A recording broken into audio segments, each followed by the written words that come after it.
उत्तर प्रदेश विधानसभा चुनाव की टालने की मांग जो है वो अब उठने लगी और मामला सुप्रीम कोर्ट तक पहुंच गया। हमारे साथ कांग्रेस पार्टी के राष्ट्रीय प्रवक्ता पवन खेड़ा जी मौजूद हैं। खेड़ा साहब, किस तरह देख रहे हैं? पहले इलाहाबाद हाईकोर्ट ने ये अपील की प्रधानमंत्री से और चुनाव आयोग से कि हो सके तो चुनाव को टाल दीजिए, और अब सुप्रीम कोर्ट में मामला पहुंच गया कि रैली जो हो रही है, बड़ी बड़ी जनसभाएं हो रही है, उस पर फिलहाल रोक लगा देनी चाहिए।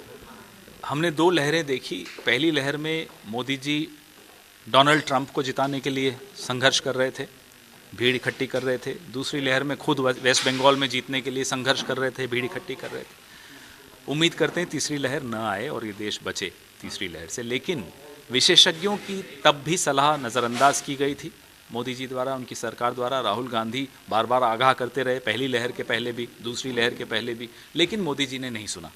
उम्मीद करते हैं कि कम से कम विशेषज्ञों की सलाह मानेंगे और वो हम सबको स्वीकार्य होनी चाहिए। कांग्रेस पार्टी का क्या मत है? चूंकि आप भी विधानसभा चुनाव में हैं, तमाम राज्यों में बड़ी सभाएं भी हो रही है आपकी भी, तो आप लोगों का क्या मत है? हमारा मत महत्व नहीं रखता, किसी का भी मत महत्व नहीं रखता। मत अगर महत्व रखता है तो सिर्फ और सिर्फ उन विशेषज्ञों का जो इस क्षेत्र को समझते हैं, जो इस बीमारी को, इस वायरस को समझते हैं, वो जो कहें वो सबको स्वीकार्य होना चाहिए। हालांकि ओमिक्रॉन को सरकार समझ रही है, नाइट कर्फ्यू लगा दिया गया है उत्तर प्रदेश में। आपको लगता है कि नाइट कर्फ्यू से ओमिक्रॉन को रोक दिया जाएगा? मेरी निजी राय तो है कि बिल्कुल ही नाइट कर्फ्यूज़ का कोई लॉजिक नहीं होता, लेकिन विशेषज्ञ जो कहें, सरकारों को कम से कम इन मुद्दों को विशेषज्ञों की सलाह के बगैर कोई निर्णय नहीं लेना चाहिए। उत्तर प्रदेश में गाय की एंट्री हो चुकी है, अब लगता है कि पाकिस्तान की भी एंट्री धीरे धीरे पंजाब के द्वारा हो ही रही है। किस तरह देख रहे हैं इस तरह की जो राजनीति हो रही है? अवैसी साहब जो बयान दे रहे हैं और अब प्रधानमंत्री के द्वारा गाय की एंट्री जो जनता ऊब चुकी है इस तरह की नूरा कुश्ती से, जो अवैसी साहब और भारतीय जनता पार्टी के नेता कर रहे हैं। यह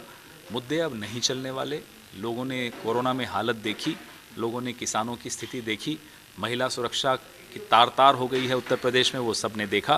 प्रियंका गांधी पिछले 3 साल से जो मुद्दे उठा रही हैं, आज लोगों को मुद्दे समझ में आ रहे हैं कि असली मुद्दे यही हैं उत्तर प्रदेश के सामने। उत्तर प्रदेश की जनता इस नूरा कुश्ती को इस बार करारा जवाब देने वाली है। अगर चुनाव आयोग या प्रधानमंत्री की तरफ से कोई ऐलान होता है कि वर्चुअल माध्यम से रैली किया जाए, कुछ फैसला लिया जाता है, तो क्या कांग्रेस पार्टी साथ में, और अगर चुनाव को भी टाला जाता है तो आप लोग साथ देंगे? कांग्रेस पार्टी एक लौती ऐसी पार्टी है जो नियम कानून का आदर करती है, और अगर विशेषज्ञों की सलाह से कोई नियम लाए जाते हैं उसका सम्मान सबसे पहले कांग्रेस पार्टी करेगी। बहुत शुक्रिया सर, भारत समाचार को समय देने के लिए। कैमरामैन राहुल के साथ रवि सर्राफ, भारत समाचार, दिल्ली।